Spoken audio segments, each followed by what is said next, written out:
So you're welcome back from the break. And today we told you that we're going to bring a subject that has always been a controversial topic. Well, not always been a controversial topic, but one that has garnered more controversy over the last decade or and a half.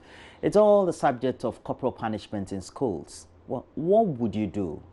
But we'll preface all that with a story that was compiled by Jojo Kopner. It follows the story of a 4-year-old girl of a school just close to us. They call it the New Page School in Kokomemle.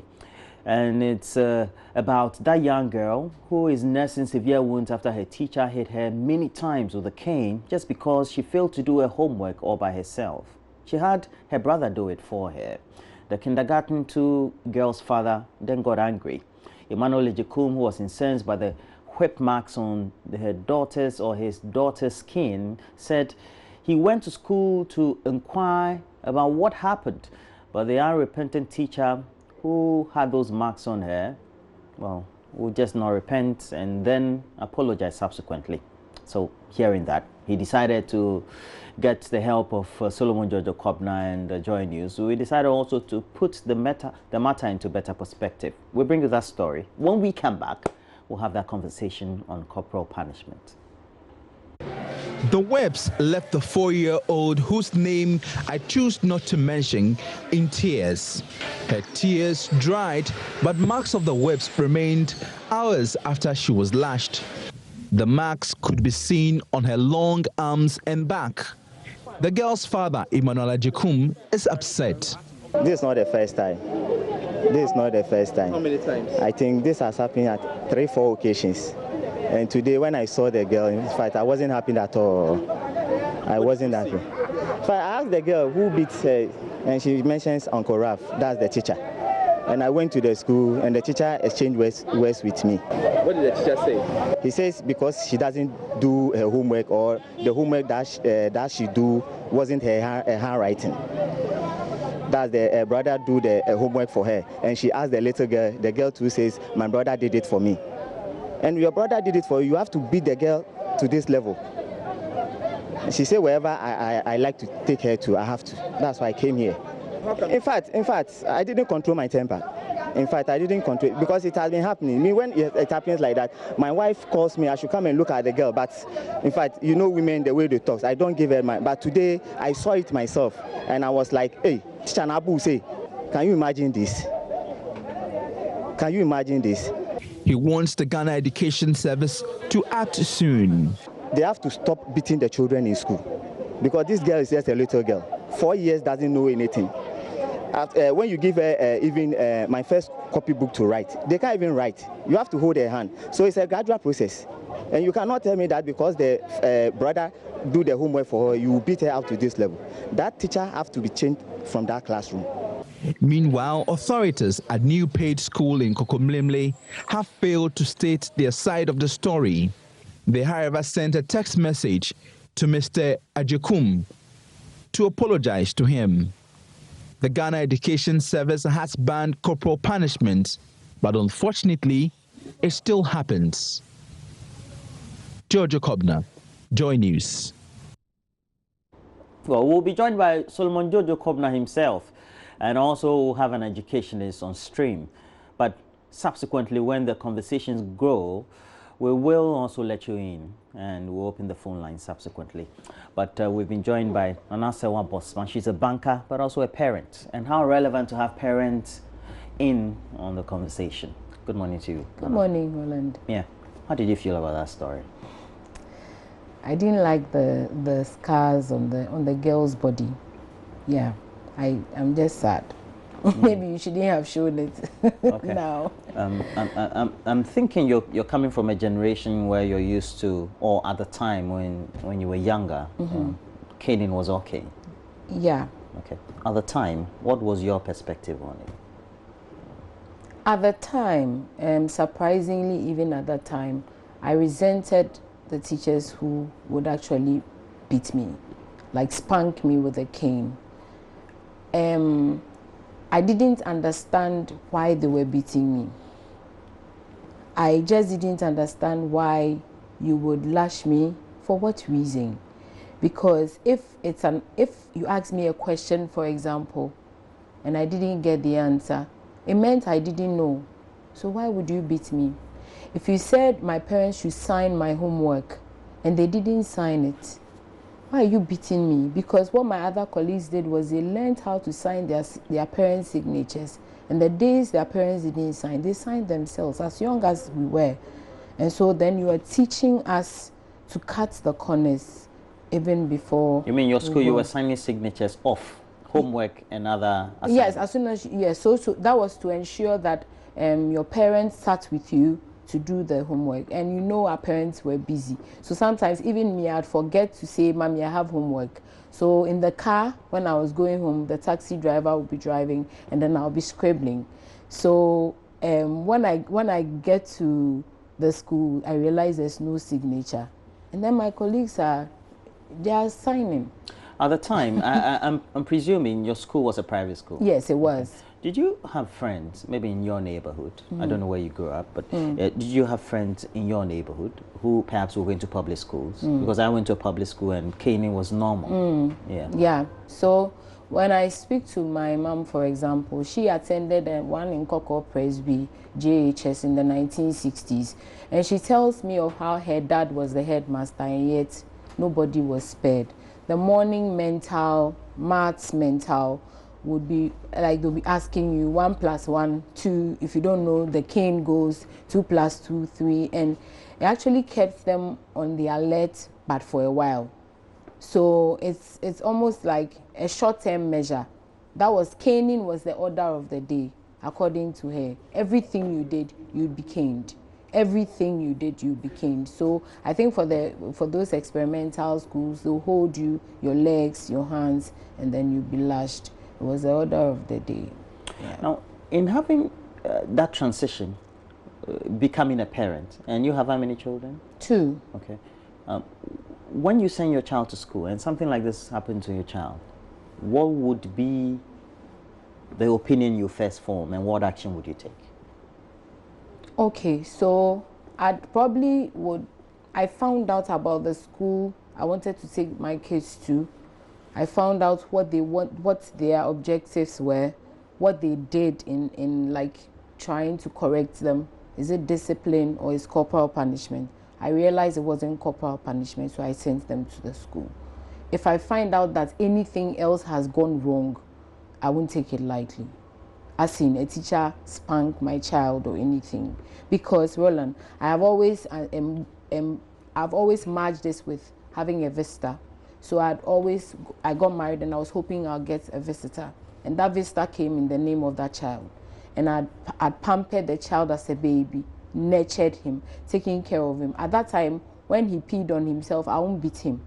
But all of a sudden, this visitor is growing up and I start spanking him without reasoning. He doesn't understand why I'm spanking him. All of a sudden, he will develop many, many, many emotions. Our relationship will be mad. So I don't think, I wouldn't want my children spanked in school, and I won't spank them at home either. And if I find out anything like that, I'll take the school on. Yeah. But at the end of the day, we know that parents are very close to their children these days. Yes. But do you think perhaps the environment when the children grow, if let's say they grew in peri-urban or urban communities, and even in the urban communities, they grew up in more middle class or so-called congested areas and you know, the ghettos and all that. That also had an influence on what the mindset of the parents would be. Yes, obviously the parent is stressed at that time. I mean, living in a ghetto, can you imagine the environment? You wake up in the morning, you're sharing the bathroom with other people, you have to queue to use the public toilets, excuse me to say. You have to do a lot of shady stuff to survive in a ghetto. So the parent is a naturally stressed person. Any opportunity you bring yourself, even if you are the child and you do the wrong thing, she will not only spank, she will actually beat you, because then the whole emotion, the whole stress of I ain't lucky like those who live in the very rich neighborhoods, and I'm struggling and I have to sell things and I have to do this and keep you going. You can't mess up. So the whole they vent up everything and then they beat you as a child. So I really think that there's a real correlation between where they live in those areas and how they. All right. How old are your children? I have a 4-year-old and I have a 2-year-old. Okay. And we've been joined by Eko Bafo. Eko Bafo is also a parent, and we decided to let all of us in on the conversation because as parents we tend to perhaps be closer to the subject more, but the generations differ. And I look at the two of you and I know that you're older.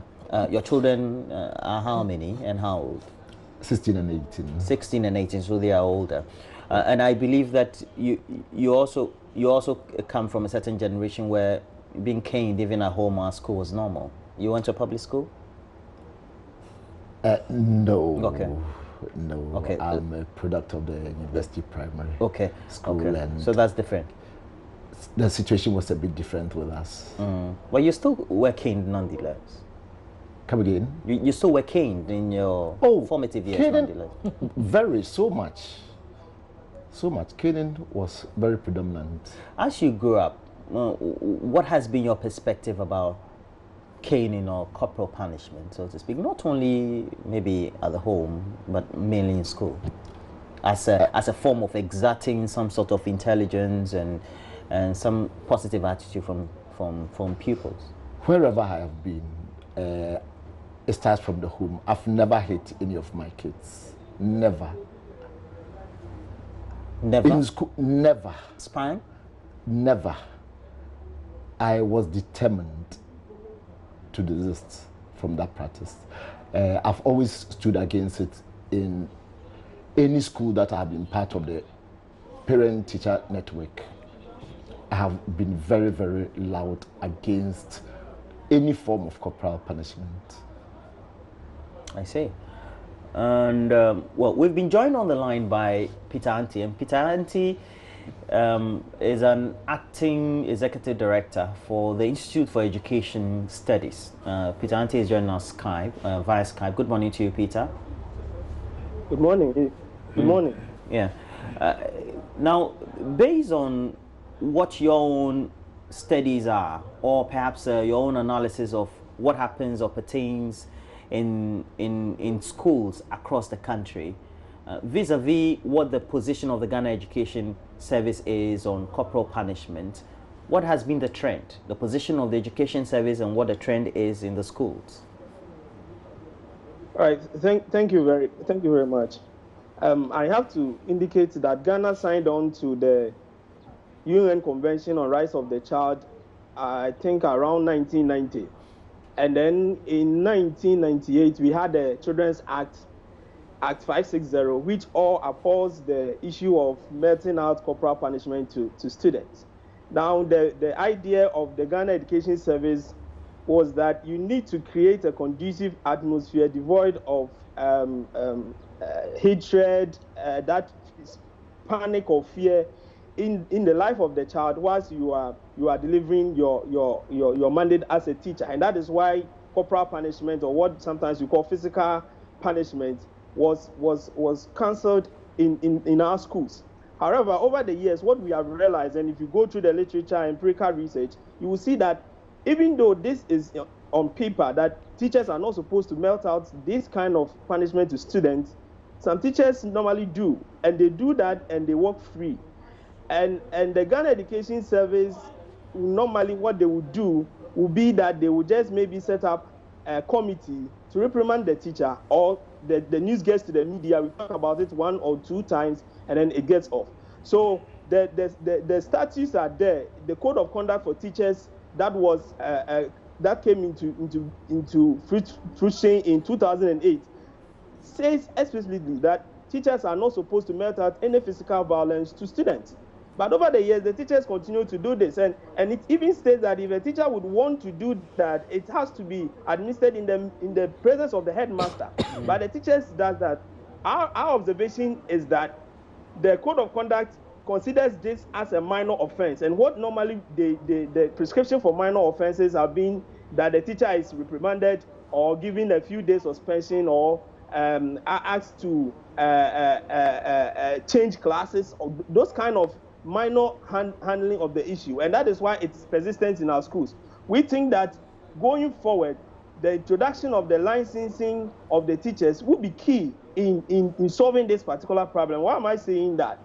If a teacher knows that if he breaches the code of conduct, his license is going to be withdrawn, and he cannot practice teaching in Ghana, the teacher will think twice anytime he wants to go contrary to what has been stated in the code of conduct. I see. What is precipitating, or perhaps necessitating this whole discussion this morning is an incident that happened apparently not in a public school but in a private school. Now, if you look at the trend, does it happen more often in the private or public schools across the country?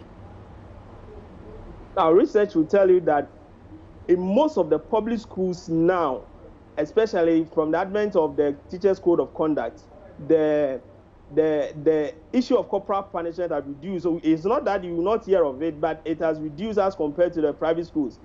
And the reason is simple. In the public schools, the supervision in terms of the Ghana Education Service in melting out whatever punishment is supposed to go to the teacher is high. But in the private schools, the supervision is low. The circuit supervisor for that particular district would visit the private schools maybe once in a term. And that kind of monitoring of that particular situation is not there. And also, we should also understand that one of our ideas, conceptions as parents, as teachers, as human beings is that we need to melt out some kind of physical punishment to the child for the child to toe a particular line. That has been our mentality. And I think that is the reason why anytime a teacher is frustrated in a class and he thinks that a student is not doing what he's supposed to do, he might want to resort to the cane. But that is unprofessional. And that will also tell you that most of the teachers in our private schools are not professionally trained teachers, and therefore they might not be exposed to the kind of code of conduct that are given to teachers who go through the normal training system. Well, just still be on stream. We'll get back to you. But Echo, is it could it be true, based on what you hear from friends, your experiences by way of observation, that we're likely to have it more in private schools just because they are not adequately supervised compared to public schools? Well, the private school teachers have a different orientation. So I am of the view that it's quite minimal when you're comparing private and public. Minimal on which side? With the private schools. Because most of the heads in private schools will not be too comfortable. And as well, parents in private schools are quite very interested in what happens in the school. So they are always on the school authorities. Mm. Has it got to do with maybe because the parents have high income levels and so they are able to afford? I think it has more to do with awareness than income levels. Excuse me, it looks as if parents of pupils or students in private schools are more interested in what happens to their children in their various schools. Mm. Is it a matter of affordability? And because you know that you're paying some premium to educate your child in a private school, so that is what generates the interest to get to have the welfare of the child while in school at heart, or perhaps very interested to know? No, I don't think it's a matter of affordability. And even with the private schools you are mentioning, they are great. There are some private schools you see in some corner somewhere where you see, is this also? And then we have the GIS and the very high-end ones. So I will not say it's affordability. What I will say is that we are refusing to learn as parents, sit down and study and say that the easier resort is picking the cane and beating the child. How can I relate to this child? If I'm going to get married, I'm going for counseling and learning how I can relate to my husband. But I don't want to take some time off to learn how I can relate to a child without a cane. So we usually will resort to using the cane even with the teachers. But when the child attends a private school, most of the time their parents are they have an idea of like a sense of education, the kind of education they want to have for their children. So like Corporal said, they want to be interested. So they are always in the face of the teacher. So you cannot afford to just mess up. You understand? Right. Yeah. But let me ask you, Mr. Auntie. I was just reviewing a literature, just the better part of this morning, and it was published by E.T. Gershoff about 2 years ago, and it was on corporal punishment in America. And it said that apparently 19 states currently allow public school personnel to use corporal punishment to discipline children from the time they start preschool until they graduate 12th grade. Now, it says some states are Alabama, Arkansas, Arizona, Colorado, Florida, Georgia, Indiana, Kansas, etc. At the end of the day, we want to learn from the best practice. And the best practice, especially in America and in the rest of the developed world, says that don't punish. And even the child is empowered, if that child is punished, to call state institutions. It could be the police or whichever institution that is available to the child to address that grievance. Do we have same and that awareness level first among the pupils in our institutions and also among the parents? Thank you very much. I must say that that kind of awareness is not as we have in Ghana. Why? Our students are normally trained to be timid. They are not supposed to challenge the status quo. They are not supposed to challenge the teacher. The teacher says this, and he knows that he has read somewhere, and that point might be a little bit different from what the teacher is saying. He finds it difficult to confront the teacher, and that is how we are training our kids. So our kids will not be able to. It's 1 or 2 or 3, and let me even digress a little and go back to the private schools. As Madam said, there are various grades. So you go to the big private schools, you can't do this. But in the other low private schools, they do this a lot. And it only comes out when the child is seriously harmed. And then the people are able to pick up, and then the media picks it up. But it happens a lot in the private schools than, as I said earlier on, in the public schools. Because the public schools, the headmaster knows that as soon as this goes out, he's going to be queried, DS will come in, and there's some kind of punishment that is associated with it. So, and in terms of our parents, as I said, the perception is that the only way you can deal with your child is to mete out a sort of physical punishment to the child. And that is how we are brought up in Ghana, not as the children or the parents' idea in the other advanced countries. I think if we want to really move out from this, it should start from the parents. The parents should understand that you should not melt out physical punishment to kids for them to conform to a particular norm or to be disciplined. You can find other ways and means to do that. And that's why teachers who go through the normal training system are taking through the psychology of the learner so that he or she understands how the child develops, and he or she understands how the child will learn. And he or she would know that you do not have to force the child to learn or to melt out a negative reinforcement in order that the child will pick up something. So that is the point. We don't encourage this in our schools. And I think as we go on, even in the universities, you find it difficult for you to challenge your lecturer. When you know that the point the lecturer is making is wrong, you find it difficult to do that. So our children should be empowered to stand up to authority when they feel that they are right. I think that is the best way we'll be able to deal with some of these challenges.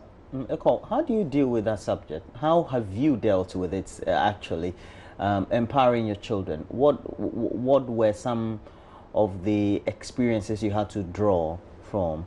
And then also, how has the practice been? What has been the result so far? Because your children are older. In terms of making them vocal, getting them to be firm, assertive, and grow as you would want them to be molded. Yes, let me say that I see myself as a nonconformist in a way. And that spurs me on. I've always felt that the engine room is the mind. So I have always psyched my kids such that they will not take certain things. There's been an occasion where one of my kids was punished in school, and he told the teacher he didn't see why he was being punished. On and on, they went to the head of the school, and the head of the school found a way of telling the teacher that no, the people was right. And he was very young, but it is because I have empowered him, I've emboldened him, and it starts right from the house. If we don't empower or bring certain kind of awareness to our kids, they go, and like Peter said, they will be very timid.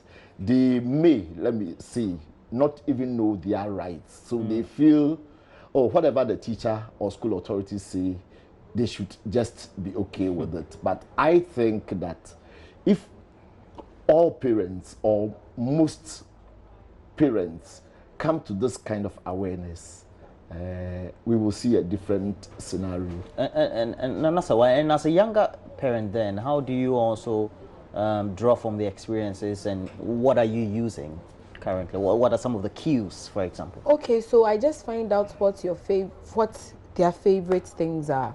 So if you're not behaving in the way you should, I tell you it's time out. So everybody is having fun and moving around the house, and you're sitting in the corner alone, and they actually cry like I'm beating them when they do that, even more than when they are on timeout, even more than I using the cane to touch them. Because you know what I fear most is that they'll grow to be violent. Because what I'll be teaching my son is that if you do something wrong, I love you, so I'll beat you. So if he gets married, he'll beat his wife for love. And I don't want to do that, encourage them. All my mates who used to be lashed in school most of the time took to different levels of characters that I cannot explain. So I think that it has deep-rooted psychological issues, and I want to desist from that. Well, Peter, it's quite Exactly. interesting getting the views from the two. And you wanted to add something before I ask my question, is that it? Yes, the point that Madam made, that is perfect. That's what psychologists have said, that when you melt up physical punishment to kids at that lower stage, they exchange pain for love. And that translates into their behavior in later years. So you see somebody slapping the wife, you think that the person is violent. No, he thinks that the more he hits the wife, that is the more he's showing love to that particular person, and it is very true. That is why we need to really talk about this, because we are destroying the future of these kids. Well, where all this started is the new Page School. It's just close to us, a few meters away, just around Kokomimle. Maxwell Agbagba is there. We decided to pitch him there to get what the atmosphere is, and also bring us the latest. Good morning to you, Maxwell. Can you confirm Good morning to you, Roland, that the teacher has been suspended? Exactly, Roland. That is the information we're picking up. This morning we went to the New Page School, where assembly just ended. So right now you have the students going. Is what we are learning, that the teacher who actually caned the 4-year-old girl, she had a bruise. Some of the public schools, some of the private schools, they be further the issues that have come up. But we've come here today to speak to the headmaster of the team.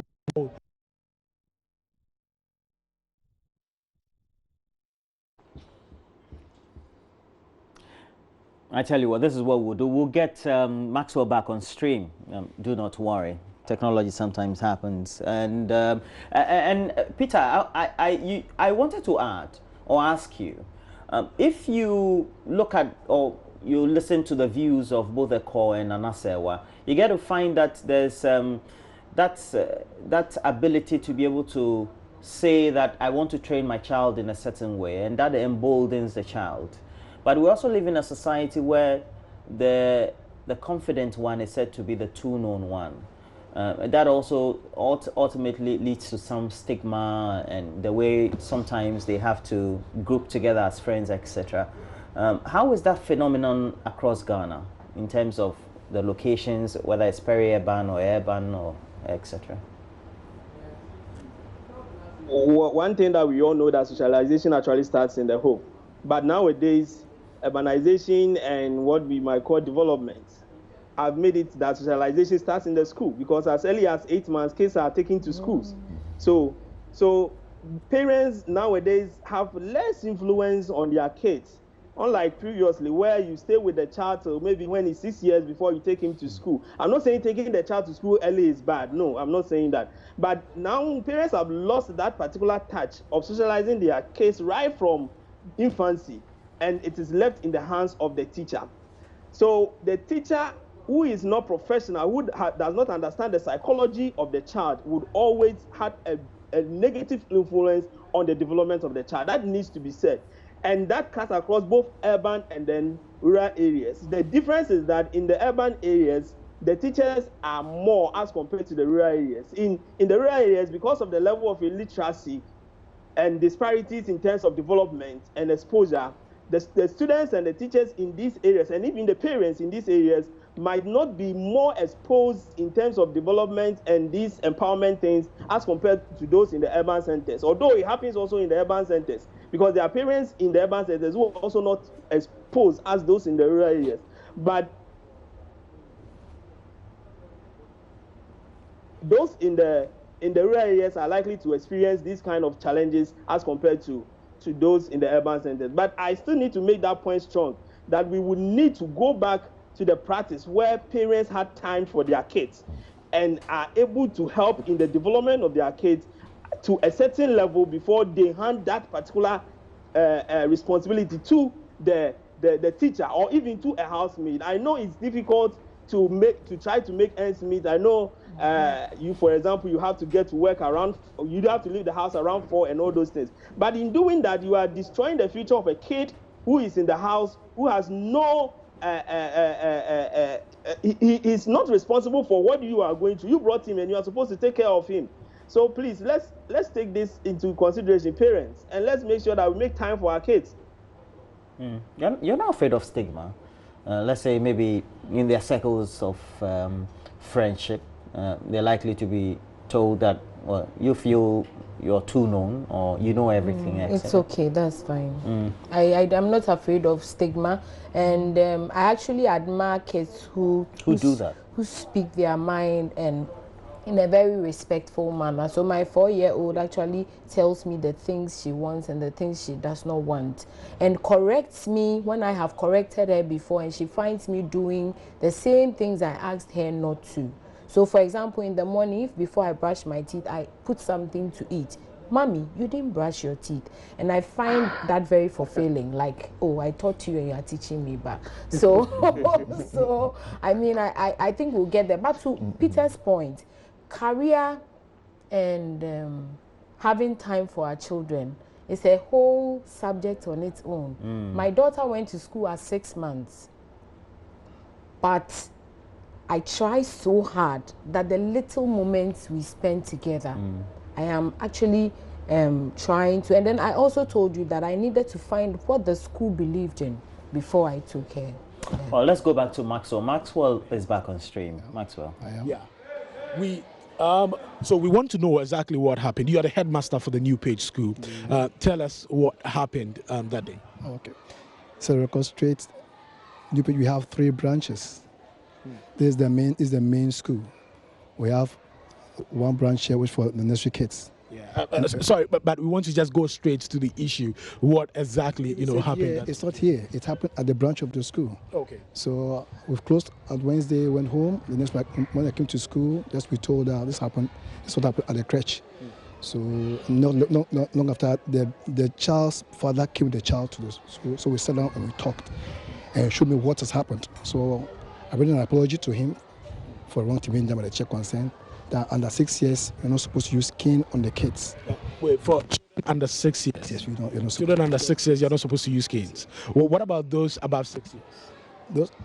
No, we don't use cane in teaching and learning. We don't use that. Occasionally, if a child is so difficult, I'll use that word, or may I say indisciplined, we use that lightly. No, but you know, the Ghana Education Service has actually banned corporal punishment in schools. No stuff. Basic school, secondary school. No, so even if occasionally you use it, you're still flouting the GS directive. I'll come there. No staff is allowed to use cane. Okay. Only the headmaster. For correction. And as a headmaster too, I must look into the case. When I need to call the parents in, I do so. But normally, hardly is the cane used by the headmaster. It becomes so serious because the parents in, so they can take the matter up themselves. But no staff are allowed to use cane on the kids. But this happened at the nursery level, under 4 years. So we don't have to go beyond that. That's what I'm talking about. What has happened, and now my worry is, I'm disturbed, I'm worried, I'm angry, because severally I speak that we don't use cane to teach. We use cane as a pointer. Now, what happened? I stand here now, I don't know what to say. But we are told that this is a third time the teacher is actually inflicting. I am not aware of the first incident, second, nearly the third. I'm just told just Thursday morning. So I just went there yesterday, found out. After I had a meeting with the management and the board, and conclusion was that I said he must suspend it indefinitely. And that I passed on to him yesterday, and that is that. Okay. So as we speak now, the teacher has been suspended indefinitely. Yeah. Okay. You're a member of the management, the school's management team. We told that you'll be meeting today also to discuss further the issues that have come up. Are you able to tell us what you'll be discussing? We're discussing about what happened on Wednesday evening. And already the proprietor himself said we should suspend him indefinitely because of the whole issue. And I think we've already spoken to the parent. He came here on a Thursday morning. We all spoke, but it looks like the matter was already being like on air and everything and all that. So what we're going to do is we're going to sit down today and take a decision, have a meeting, which the headmaster he's been directed to have a meeting, which he did yesterday. So he's going to have that meeting. He's already had that meeting, so we are going to have another meeting today so that we see how best we can solve all this issue. But to say on record that he's being suspended indefinitely. Okay. Yes, that is.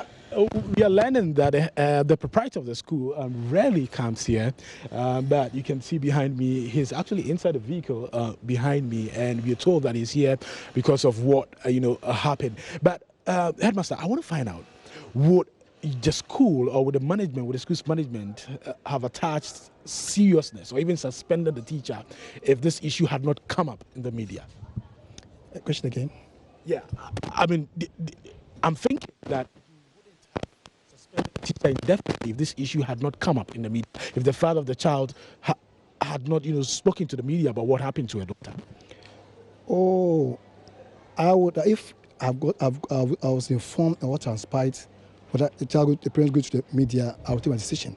I would then inform my proprietor what has happened and we take a decision on that. This is the first time. Something happened 2003, 2005, 2011. Just light incident, but I thought it was grave, so I told the proprietor I don't want to talk to my school. So there we just suspended. Thereafter, we cast him off. Okay, well, let me find out from you. You are on the ground. The GS directive says, do not, cane the students. Do not use the cane on them. The cane as a pointer. So if a child should go after that, what do you call it, that instruction, he or she has to face the penalty. That's what I can say. That's what you can say. Okay. The way forward. Final. The way forward, like I said, we're going to have a meeting. It happened some time back. We suspended the teacher. We made him go home because we didn't want that to happen. Because based upon the meeting the GES had and said we shouldn't use the cane in the school. So that is what we are going to do now, and we're going to make a point blank to the teachers that this and this and this is the rules, which he has been doing all the time. The headmaster has been doing all the time, which I am very aware of it. He sometimes calls the meeting and says, please, the cane, they should be very careful about it. Whichever way, if it's a problem and it's going beyond them, they should bring it to him. He will call the parent involved, the child who's parent, and then we come and then we do what? We solve it. Yep, so like I said, he said the way forward. He's not here again. We've suspended him indefinitely. Okay. We want to have our meeting and see what best we can do too. And we've spoken to the child's dad on Thursday. Okay. Okay, thank you. 30 seconds, headmaster. Now you are not being allowed to use the cane in schools. Tell me, how difficult is it getting the children to do what you require of them? Children of today, we all know they are very difficult. Society is undergoing change. Technology is advancing, and so we also have to adjust our way of punishing kids. I normally allow their cheeks to be pulled, or go out to the classroom and run around the compound, come back to the classroom, panting, and thereafter it says that it's a return again. We are assuming we punish the child, but for the cane, I don't. Can we attest? Can we ask that I don't allow that? Because if you use the cane in teaching and learning, be properly understood. So what's the goal? You're not helping the school, because it will affect the school in the long run, and I don't want that sort of thing. So now I used to go around, but unfortunately this incident happened in the next department. I wasn't there, but I held meeting with them and told them that. But so I also teach. This guy. So thank you. Thank you very much. So you just heard from the headmaster of the New Page School and then a member of the school's management team, where a 4-year-old girl was caned until she suffered bruises on her hands and then her back. We're here today because the issue of corporal punishment, this incident actually mirrors what is happening in a lot of, basic schools, public schools, private schools, although the Ghana Education Service has banned corporal punishment in schools. This actually mirrors what is, still happening, because some people still think that you spare the rod, you spoil the child. But we turn the debate to you out there, corporal punishment or not. Over to you in the studio. Spare the rod and spoil the child. It's in the Bible. The Bible never goes away. So I don't know why we want it to go away, Echo. But at the end of the day, what did you pick from that conversation? For example, the teacher says that the headmaster says nobody else is allowed to cane except me. It means that there's some form of tolerance of that. Great. Well, I believe, just as you were saying, most people have this notion that if you spare the rod, then you are encouraging or you are overseeing the child going wayward. So I believe that most of us, even school authorities, they have these on paper, but the implementation is usually a problem. We should change our mindset. And I don't want to go into theology, but I think lots of people, very religious, they are very sincere. But sincerity is no guarantee for the truth. I think we've had that segment of the Bible a bit. We should give it a second look. The use of the rod and the staff. The Bible says they comfort us. Thy rod, in Psalm 23. Thy rod and thy staff. Yeah, yes. Thy rod and thy staff, they comfort me. So how come we use the rod and the staff to inflict pain? There is an issue there. Which do you attend? This one. I think you actually will do better interpretation of the Bible in adverse ways. That is non-conforming to what societal thinking is. Charlie, it's not easy. But what did you pick from that conversation? It still means that. So the headmaster was actually confused. I think his statements were programmed for the interview. He realized he was on TV. So he's saying that 6 year and below kids are not caned. So it means that 6 year and above kids are caned. Then the question is of the GES comes in, and he's like, okay, so he's the only person who canes when it's necessary. So how come this teacher caned this girl to this extent and doesn't even care the extent to which it will go? He doesn't even see that there are consequences involved. You understand? So I think that some of these things we need to have firm discussions around the table about and decide that this is the way we want to grow our children. This is the way we want the path to go. Train them. Bible says that train up the child in the way he should go, and when he is old he will never depart from it. So if you beat a child for growing their nails now, that oh, your nails are dirty, so at assembly when she goes, she doesn't even understand why you were beating her. She will now grow claws and paint them red. She doesn't understand. Yeah. Well, Jojo Kobna, he broke the story. He's joining us live on Skype, and then also we have on one hand Peter Ante. And Jojo, let's get back to you. What was going through your mind when you were putting together the story, knowing that you had traveled extensively across the country, you've been to schools, and this is really not a new story to you? Well, the issue of corporal punishment is something that is, I personally, this is a personal experience. I hated maths because of corporal punishment. I had this teacher who really beats me when I was young. So I hated maths. I loved other subjects. I excelled in other subjects. So it was something that I hate and I detest, especially when it happens to children. I believe that children can be molded well without canes. So when the parent came into the office and said, this is what happened to, when I saw the child and I saw the marks, I must say I couldn't control myself. Like, no, this is horrible. This should never happen to a child. A child, 4 years, the child doesn't know anything. You know, children, 4 years, what really can the child know that I'm doing something wrong? And the child was learning how to write. It was just 1, 2, 3. I mean, learning how to write 1, 2, 3. Definitely, people will hold their hands and they would write. And as time goes on, their handwriting, they form their own handwriting. But now, a teacher inflicting that pain to a child because someone helped the child do the homework. And what really shocked me most was I realized that the lashes were not confined to one place. They were all over the place. You see the back and then the arm. So you can imagine how the teacher beat the child. And that was what I was like, no, if he even wanted to discipline the child, as people say, with a cane, it should have been measured.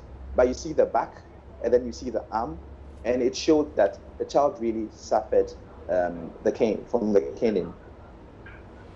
But Peter, how do we do the enforcement? Because Ghana is big, and some of the schools in the communities, they are really poor. How do we do that? Knowing that the teacher even doesn't,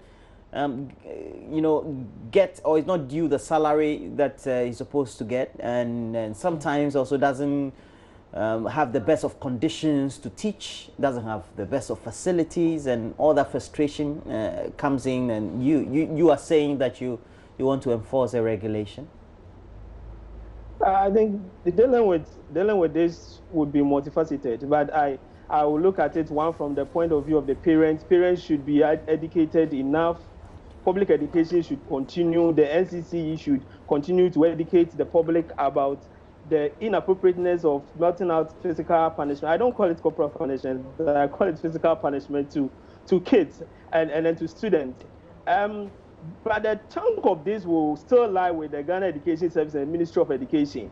You get employed as a teacher, and that is what you want to do. You abide by the rules and regulations of your profession, your code of conduct.